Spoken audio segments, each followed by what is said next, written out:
200 ans, il y a un petit Corse qui a décidé qu'il allait diriger la France et un peu plus tard l'Europe, qui a tué le mot impossible. Donc à partir de là, je pense que tout est possible et je pense qu'à force d'abnégation, d'opiniâtreté, de travail, toutes les portes s'ouvrent à un moment. C'est vrai. Ce message, ça commence bien. Moi j'adore. Tu vois ça, moi 7h47. Moi J'adore. c'est ce que je veux entendre dans Tout est possible. Je veux que les enfants qui nous écoutent là dans la voiture, direction l'école, je veux qu'ils entendent ça. Vraiment. Peut-être que finalement, toi, ton parcours a été facile pour toi, mais on va pas se le cacher, on entend ça à gauche à droite, on entend des gens qui disent oui mais non, c'est difficile quand je contacte les banques juste parce que je m'appelle Yacine, Mohamed, les banques se ferment. Quand je vais dans un incubateur parce que j'ai pas de diplôme, les portes se ferment. Est-ce que tu as connu des difficultés toi particulières du fait de tes origines, de ton nom? Ouais, bien sûr, mais je pense que mes origines, mon nom, mais quelle que soit la minorité, qu'elle soit raciale, genrée ou que les gens qui ont un handicap par exemple, tout le monde a connu ça, mais c'est pour ça que je rappelais juste avant que impossible n'existe pas, mais que évidemment il va falloir peut-être plus de travail. Il va falloir en faire 2 fois plus, 3 fois plus, 4 fois plus, mais est-ce que c'est une excuse?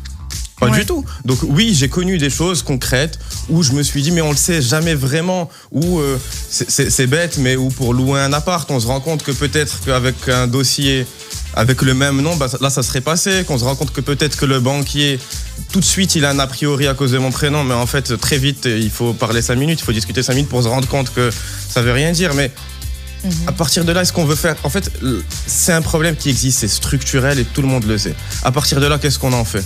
Moi, j'en fais une raison de me battre encore plus. Il n'y a pas de discours victimaire à tenir. C'est dingue. Pas de discours victimaire à tenir. C'est clairement ça.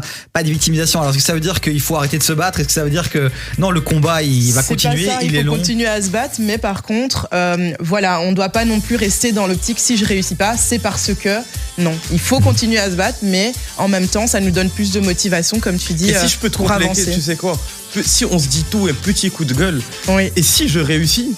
J'emmène avec moi tous les autres. Mais je me retourne pas en faisant semblant de plus savoir d'où je viens. Moi, c'est ce que je fais tout le temps.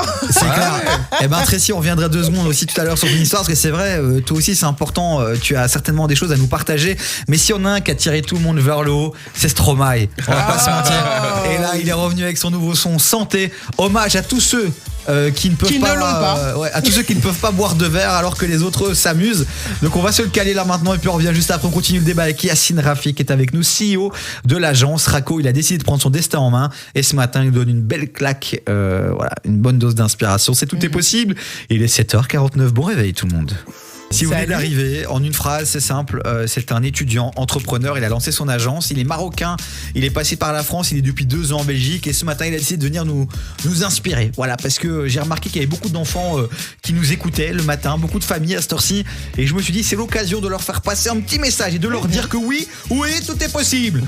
Mais Yacine, c'est bien beau de dire ça, c'est bien beau de tenir des discours inspirants, on entend partout des discours inspirants, mais finalement comment on s'y prend ? Écoute, en plus si tu me dis que des enfants écoutent, c'est à eux que je vais parler directement, pas à toi, tu m'en voudras pas. Non, pas de soucis. Mais ils sont probablement je peux partir si tu veux. Ils sont probablement plus en train d'aller à l'école. Et la vérité, c'est que la réussite, ou en tout cas dans mon cas, elle se fait aussi par l'inspiration. Et quand on vient de certes que les contacts directs, peut-être que le premier cercle, en vrai de vrai, il est pas inspirant du tout. Et donc tout ça, ça finit par se faire in fine que par l'éducation et la littérature.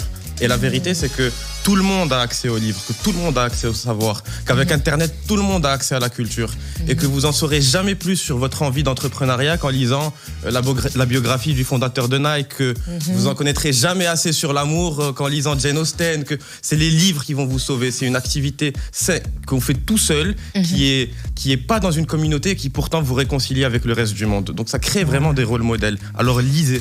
Franchement. J'adore. C'est beau ce qu'il dit. Et c'est vrai que les livres, rôle modèle, tout ça c'est important. On dit souvent aussi qu'on est la moyenne des 5 personnes qui nous entourent et que donc l'entourage direct aussi est important. Donc c'est vrai que parfois si vous rentrez chez vous et que vous êtes entouré de gens qui vous tirent vers le bas, qui ne toquent à votre porte que pour vous annoncer des mauvaises nouvelles, à un moment donné il faut se dire peut-être que je devrais changer cet entourage là.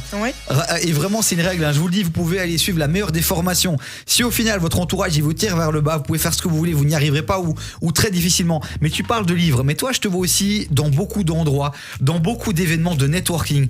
Justement c'est ça, c'est pour faire des rencontres justement qui peuvent te tirer vers le haut. Évidemment, c'est des choses qui sont super importantes. D'abord, si je reviens 30 secondes sur ce que tu dis sur la somme des 5 personnes, c'est hyper vrai. C'est pour ça que je parle aussi de littérature, parce que si ces 5 personnes tu les as pas, crois-moi bien que si tu passes tes soirées avec Stendhal, Jane Austen et le fondateur de Nike en lisant, tu les rencontreras jamais, mais en fait, tu viens de passer une heure et demie avec eux. Si je reviens 30 secondes aussi sur les networking dont tu parlais, c'est vrai qu'il faut à un moment aussi s'affranchir de certains codes et oser. Moi, mes premiers événements, tu l'as dit, je suis arrivé à Bruxelles il y a 2 ans. Mes premiers événements au B19, pour pas le nommer, j'y suis allé tout seul. Et on est 6 ou 7 mois après. Et le fondateur John Bogarts m'a fait confiance et je suis rentré au board. Et aujourd'hui, je suis ambassadeur du B19, donc je fais ma petite pub évidemment. C'est trop bien. Mais à un moment, si on fait pas le premier pas, c'est pareil. C'est un discours victime. Là, qu'on s'appelle Yacine ou qu'on s'appelle Jean-Paul, c'est pareil. Soit on ose et on tente le truc.